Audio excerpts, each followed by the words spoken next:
बनाती है, कहीं मच्छर को बनाती है, किसी न किसी छोटे कीड़े को पकड़ लेती है, अपने जाल में बिठा लेती है, फिर उसे खा जाती है वो मकड़ी। आप सोचें कि वो भी अपना रिस्क जमा करती है, लेकिन उसके रिस्क में दूसरे का नुकसान होता है, दूसरे की जान जाती है।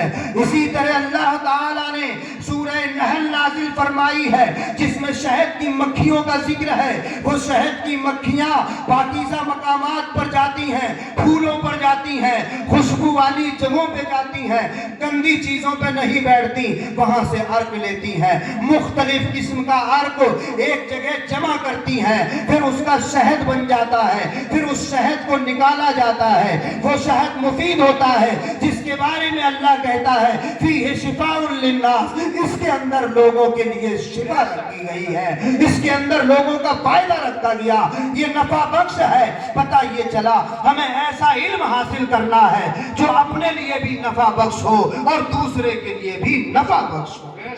ये इल्म हमें हासिल करना चाहिए, और जितनी परेशानी और दुश्वारी हमें होगी, हमारे बच्चों को पढ़ाइए। आप गरीब हो तब भी बच्चों को पढ़ाइए, आप थोड़ी देर के लिए अपने खर्चों पर कंट्रोल कीजिए, मगर अपने बच्चों को अच्छी तालीम दीजिए। यही तालीम इनकलाब बर्पा कर सकती है। उसके लिए दुश्वारियां आए, परेशानियां आए, उसकी परवाह न कीजिए। ये मदारिस के, हमारे मदारिस में पढ़ने वाले मैं भी हूँ, सब हैं, अल्लामा उबैदुर रहमान हैं, अल्लामा शाहिद अली साहब हैं, मौलाना जाहिद साहब हैं, चाहे कोई भी हो, ये हमारे जो यहाँ अहबाब बैठे हैं, उलमा हुफ़्फ़ाज़, सबने मदरसों में पढ़ा।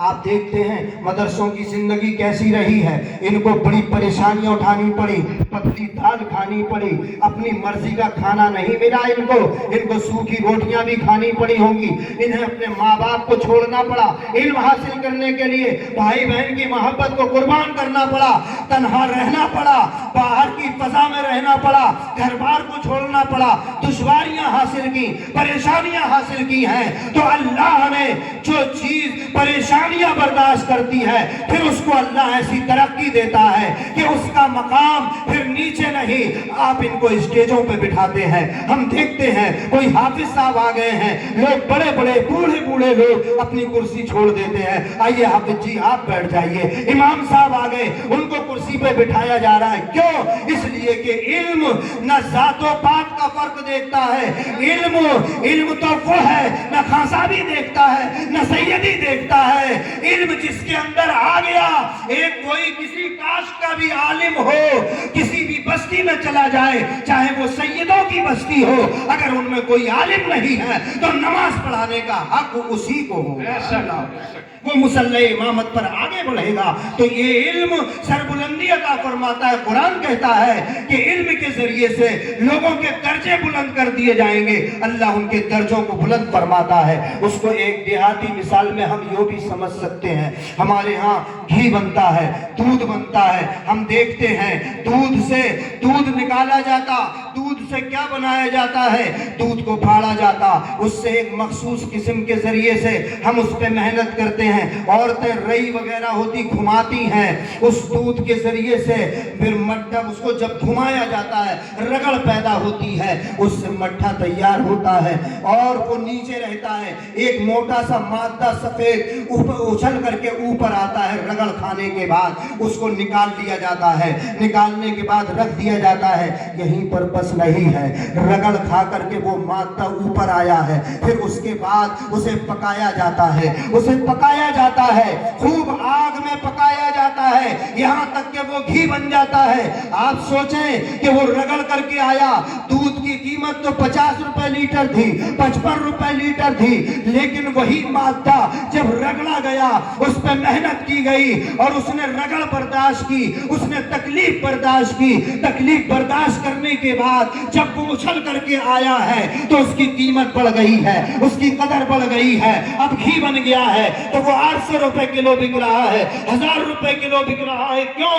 इसलिए कि वो रगड़ खा करके आया है, वो परेशान होकर के आया है। तो جس نے پریشانی کے ساتھ علم حاصل کیا، جو مدرسوں میں رہا، سوکھی روٹیاں کھائی ہیں، جس نے اپنے گھر بار کو چھوڑا علم حاصل کرنے کے لیے، پھر اللہ اس کی قدر ایسے ہی بڑھاتا ہے جیسے کہ گھی ہے۔ اب اس گھی کے مزاج میں نیچے رہنا نہیں، بلکہ گھی کا مزاج یہ ہو گیا، ٹھنڈی دال میں ڈال دو تو اچھل کے اوپر آ جاتا ہے، گرم دال میں ڈال دو اچھل کے اوپر آ جاتا ہے، اور بتاتا ہے ہم نے تکلیفیں برداشت کی ہیں، اس لیے ہمارا مقام اب نچائی نہیں ہے بلکہ ہمارا مقام بلندی ہے۔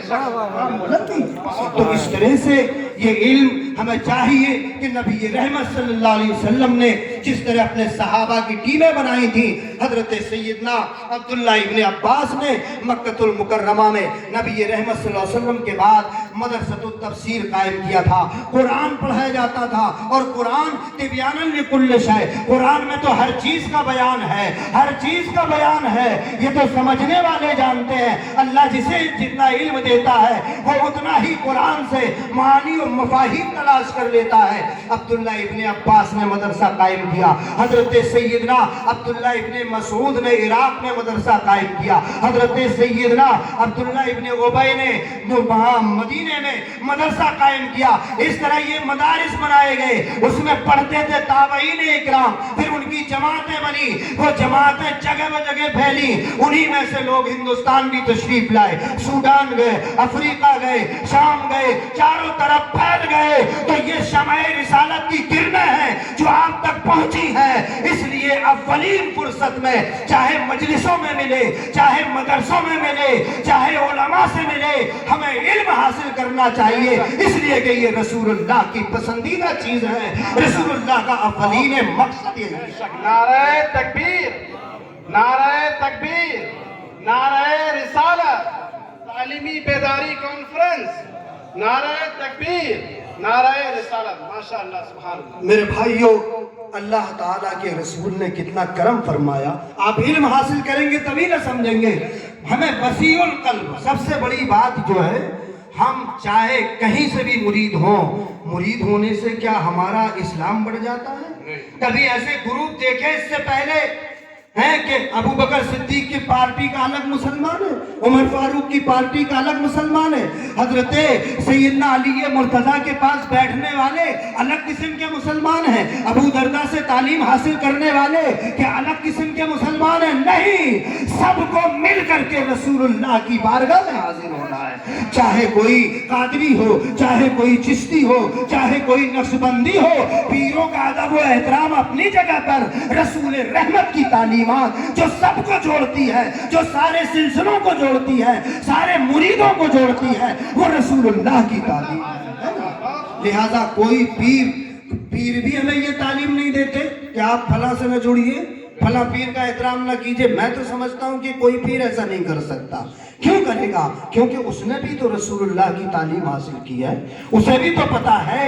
اس لیے ہمیں یہ چاہیے، ہم چاہے کہیں سے مرید ہوں، چاہے کہیں سے جڑے ہوئے ہوں، اگر ہمیں رسول اللہ کی تعلیمات حاصل کرنا ہے اور فیضان علم سے مالا مال ہونا ہے، اور وہ علم حاصل کرنا ہے جس کے بارے میں رب نے فرمایا هل يستوي الذين يعلمون والذين لا يعلمون، کیا جانکار اور ناجانکار برابر ہو جائیں گے؟ یہ علم حاصل کرنا ہے تو وہاں کوئی چیز حائل نہیں ہو سکتی۔ ہمارے اتحاد میں اپنے اپنے پیر کی خود تعظیم کریں، لیکن رسول رحمت کے نام پر ہم سب متحد ہیں۔ ہمارے درمیان چاہے کوئی عالم ہے، ہمارے درمیان چاہے کوئی حافظ ہو، وہ چاہے کہیں سے ہو، وہ ہے ہمارا بھائی، وہ ہے ہماری ملت کا آدمی، وہ ہے رسول رحمت کا شہدائی۔ اس لیے ہمارا دل بہت چوڑا ہونا چاہیے سب کے لیے، اور یہی ہمیں قرآن بھی تعلیم دیتا ہے، یہی حدیث پاک بھی۔ اللہ کے رسول نے تو کرم فرمایا، ہم تو خود وسوسے پیدا کرتے ہیں، شبہات پیدا کرتے ہیں، شکوک پیدا کرتے ہیں لوگوں کے درمیان۔ رسول فرماتے ہیں بشروا ولا تنفروا، یسروا ولا تعسروا، لوگوں کے درمیان خوشخبریاں دیا کرو، لوگوں کے درمیان خوشخبریاں سنایا کرو، ولا تنفروا، نفرتوں میں نہ ڈالو، یسروا ولا वला तुअस्सिरू, उनके दरमियान आसानियां पैदा करो, आसानियां पैदा करो, लोगों को मुश्किलों में न डालो। ये रसूलुल्लाह की तालीमात है।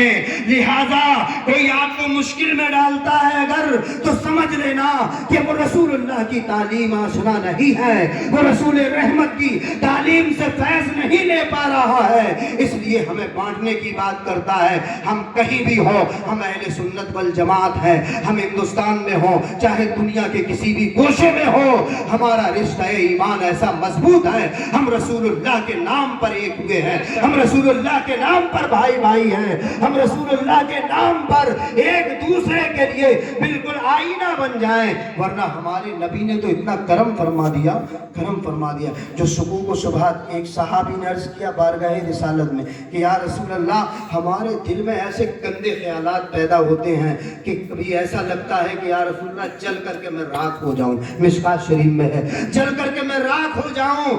ऐसे ख्यालात आते हैं कि उसके इजहार से बेहतर है कि मैं जल करके राख हो जाऊं, कोयला हो जाऊं। मेरे नबी ने करम फरमाया, इरशाद फरमाया, है मेरे सहाबी, अगर तुम्हारे दिल में ऐसे सुकूक व शुबहात पैदा होते हैं, ख्यालात पैदा होते हैं, तो मैंने अल्लाह तबारक व तआला से माफ करवा दिया है।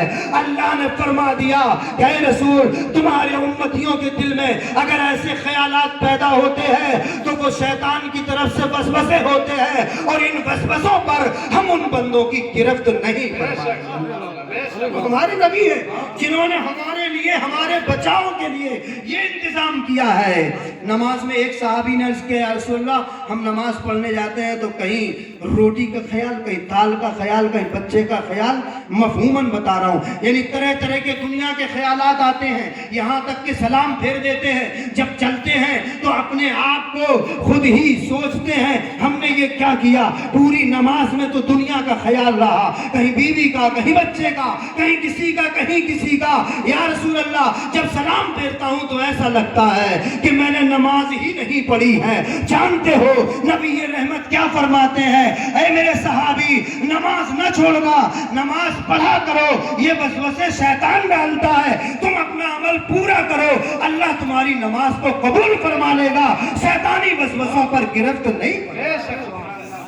वो रसूल रहमत सल्लल्लाहु अलैहि वसल्लम है, इनके एहसानात को हम भूल गए।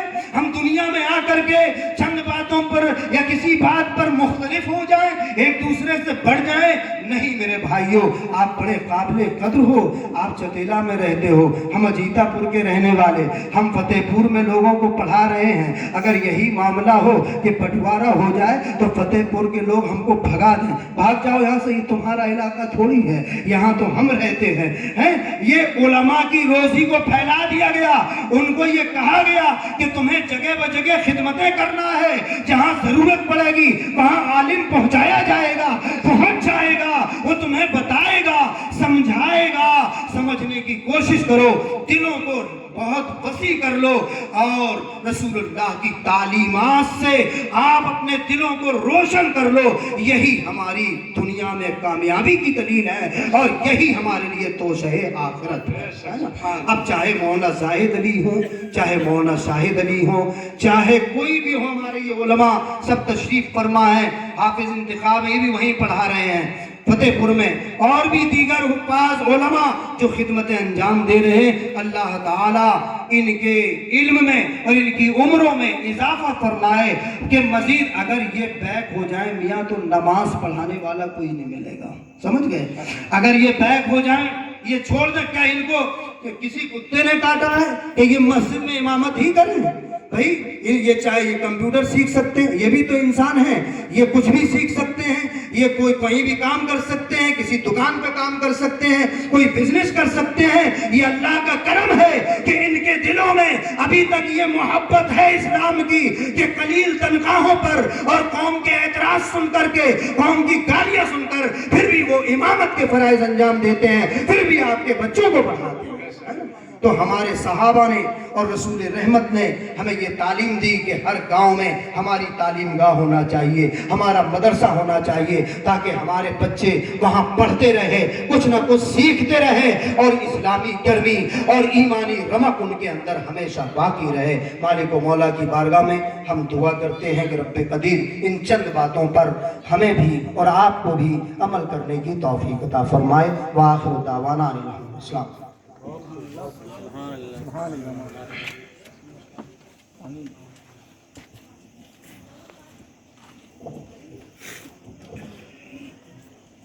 ماشاء اللہ، آپ حضرات کا ہم تہہ دل سے شکریہ ادا کرتے ہیں کہ آپ حضرات یہاں پر موجود رہے اور علماء کرام کی باتوں کو سماعت کیا، اور ہم شکریہ ادا کرتے ہیں حضرت مولانا عقیل صاحب کا جو آپ ہی کے گاؤں سے ہیں۔ انہوں نے اس پروگرام کے لیے بڑی قربانیاں دی ہیں، یہ آئے ہیں اور انہوں نے اپنی جیب سے کافی کچھ خرچ کیا ہے، کافی محنت کی ہے، انتظامات کیا۔ مولانا رمضان صاحب، حافظ رمضان صاحب، انہوں نے محنت کی ہے، حافظ عبید ہیں، انہوں نے بھی محنتیں کی ہیں، اور جتنے بھی بچے گاؤں کے، بہت سارے بچے گاؤں کے تھے جنہوں نے مدد کی ہے تخت لانے کے لیے۔ دنیا بھر کے جو سارے انتظامات آپ کے سامنے نظر میں آ رہے ہیں، جن لوگوں نے بھی جس طریقے سے اس پروگرام کو سجانے میں، سنوارنے میں مدد کی ہے، ہم امین البرکات ایجوکیشنل سوسائٹی اور تحریک علماء بندیل کھنڈ کی طرف سے آپ تمامی حضرات کا شکریہ ادا کرتے ہیں۔ اور حافظ انتخاب صاحب بھی تشریف لائے ہیں اور ان کو کچھ پڑھانا تھا، ان سے بھی دو چار شعر سننے تھے، لیکن مجبوریاں ہیں، وقت کی قلت ہے۔ حضرت سلام پڑھ دیں گے، اور مولانا عقیل صاحب اگر کچھ کہنا ہمیں ڈیوٹی کرنے جانا ماشاء اللہ، آپ تمامی حضرات کا شکریہ، اور خصوصی طور پر علماء کرام کا، حفاظ اعظام کا شکریہ جو اپنی اپنی جگہوں سے آئے چل کر کے، اور یہ پھر صبح ان کو پڑھانا بھی ہے، چونکہ اپنی کلاس میں پہنچنا ہے، نمازیں پڑھانی ہے، تو ان کو جانا بھی ہے، اس لیے ہمیں وقت کا لحاظ کرنا ہوگا۔ ہم تمامی حضرات کا امین البرکات ایجوکیشنل سوسائٹی اور تحریک علماء بندیل کھنڈ کی طرف سے شکریہ ادا کرتے ہیں۔ انشاءاللہ تعالیٰ آپ حضرات کا تعاون رہا، آپ حضرات کا ساتھ رہا، تو اس طرح کی تعلیمی بیداری کی کانفرنس یا دیگر جو ایجوکیشنل ورکشاپ ہوتی ہیں، ان کا بھی اہتمام کیا جاتا رہے گا، جو قوم کے لیے انشاءاللہ مفید ہے۔